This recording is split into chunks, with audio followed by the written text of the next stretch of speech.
దేవుని వాక్యాన్ని జ్ఞాపకం చేసుకున్న మొదటి సమయంలో 25వ అధ్యాయం మొదటి వచనం నుంచి చూసుకున్నట్లయితే ఇక్కడ అబిగయేలను ఒక స్త్రీ గురించి జ్ఞాపకం చేసుకుందాం. ప్రేమ సహోదరులారా, ఇక అబిగయేలు నాబాలు యొక్క భార్య.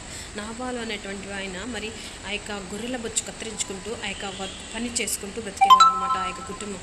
అయితే ఒకనొక దినమున మరి దావీదు మహారాజుకి నాబాలుకు చిన్న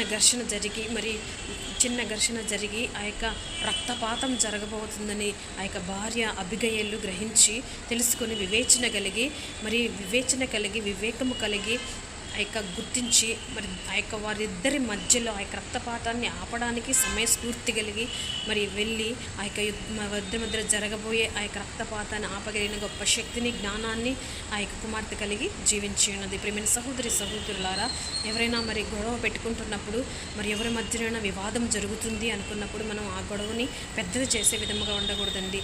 స్త్రీలం కనుక మనం ఆ గొడవని సర్దుమణిగే విధముగా మరి వారికి సహకరించే విధముగా సమయస్ఫూర్తితో మనం ఆలోచించినట్లయితే మన కుటుంబంలో కానీ ఇతరులతో కానీ ఏ విధమైన వివాదం అనేది జరగదు. కాబట్టి ప్రియమైన సహోదరులారా, ఇక్కడ అబిగయేలు అనే యొక్క స్త్రీ గొప్ప పని చేసి ఉన్నది. ఏంటంటే దావీదు మహారాజుకి నాబాలుకి జరగబోయే ఆ యొక్క రక్తపాతాన్ని ఆపగలిగిన జ్ఞానాన్ని, వివేకము కలిగి సమయస్ఫూర్తి ఆలోచన కలిగి ఆ యొక్క